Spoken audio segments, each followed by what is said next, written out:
मी केरन मार्चक विठ्ठल पटाडे. आपल्या केरनच्या माध्यमातून मी खरवंडी मिरसांग खरवंडी तुळजवाडी या ठिकाणी आपल्याच गावातील हरिभक्तपरायण योगेशजी ढोले यांना केरन कंपनीच्या माध्यमातून त्यांना फवारणीला औषध दिले असता स्वतः शेतकऱ्यांचे मनोगत ते व्यक्त करत आहेत. तुम्हाला केरन औषध वापरून काय वाटलं नेमके? बोला दोन शब्द. भरपूर रिझल्ट भेटला आहे. आम्ही पहिलं वर्ष करतो ते. आम्हाला याच्यामध्ये आमची कपाशीची वाढ आम्हाला लगेच समजते. आम्हाला त्याच्या खालून त्याला फांद्या फुटवा, त्याला दोडी प्रकार फुलात निर्माण झाले, त्याच्यावर आम्हाला लगेच समजलं की आम्हाला हे औषध रिझल्ट आहे. बरं, त्यानंतर त्यांचेच वडील बोला दादा, तुम्हाला काय वाटतं बघून? आम्हाला सरकीचे ह्या फवारणी केल्यापासून आम्हाला फारच आमच्या वावरात इतकं पीक कधीच दिसलं नाही. ह्यावेळेस आम्हाला भरपूर पीक दिसलं. बरं, केरन वापरून तुम्ही समाधानी आहात? समाधानी आहात. तसेच त्यांचेच बंधू अण्णासाहेब ढोले हे सुद्धा दोघं भाऊ आहेत. दोघांची जमीन एकच आहे. भाऊ, तुम्हाला यांची सारखी बघून आणि तुमची सारखी बघून काय फरक वाटतोय?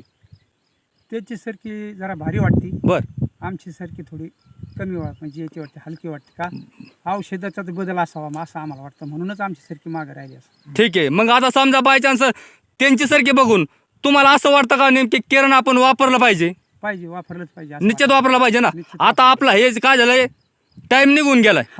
आता निश्चित पुढल्या वर्षी व्हाय ना तुमची तयारी राहणार 100%. 100%. बरं, पाहूया आपण. 10 शेतकरी उभा राहू शकतो.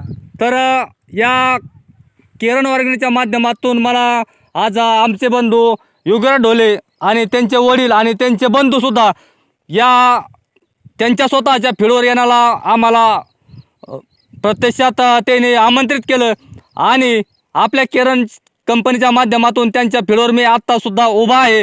तर शेतकऱ्यांनी स्वतःचे मनोगत व्यक्त केले, तर ते स्वतः समाधानी आहेत आणि इतर त्यांचे बंधूसुद्धा आपल्याला कपाशी पाहून ते मी मला सुद्धा असं वाटायला लागलं बाबा कपाशीचं हे केरन कंपनीचं औषध एकदम चांगलं आहे, यंदा नाही पण पुढल्या वर्षी मी निश्चित वापर करणार, हे त्यांच्या बंधूचं उत्तर मिळाल्यावर. तसेच आपण सर्व फील्डवर ॲक्च्युली आता कॅमेरा फिरवत आहेत. पाहूया झाडाची ग्रेनेटी, फूल पाते.